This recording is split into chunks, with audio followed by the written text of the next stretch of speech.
Revenues and spending. So you have all the revenues, personal income taxes, consumption taxes, other non-tax revenues. You get your total amount every year for revenues that we've taken from the economy. On the spending side of the ledger, you add up all the spending that Nate talked about for seniors, old age security payments, transfers on healthcare, employment insurance numbers, national defense spending, etc. You get a spending number.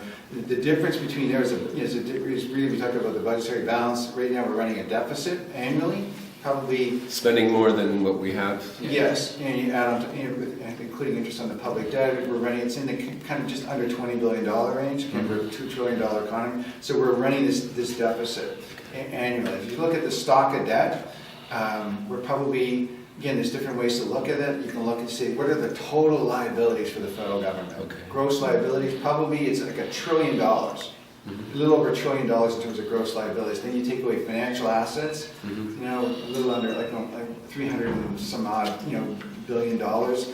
And then you take away some non-financial assets. The government has non-financial buildings, etc.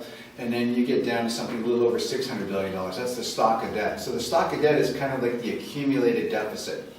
You keep accumulating that deficit. And so they're totally related. So we're right now, over the past, since we ran, basically we ran deficits like through my lifetime up until about the mid-1990s. Then we had like 11 years of surpluses in a row. So that the debt in nominal terms actually declined annually.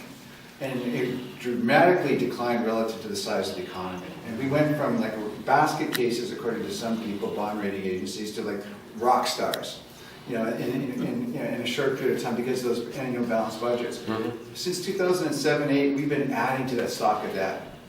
Not necessarily in a bad way, because we had a serious recession in 2008 and 9, and so revenues fell off and we were stimulating the economy, and we're still running deficits, even though the economy is actually quite a bit strong and the unemployment rate's back to a more comfortable zone.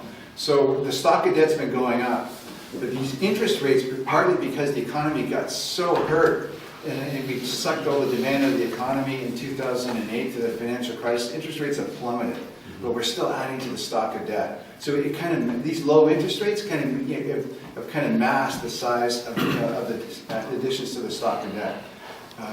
For both governments and households. And I think for households too, which is a real concern, like house prices in this area. I was in Caverstown at a bed and breakfast, and the guy said, well, how much do you think my house is worth?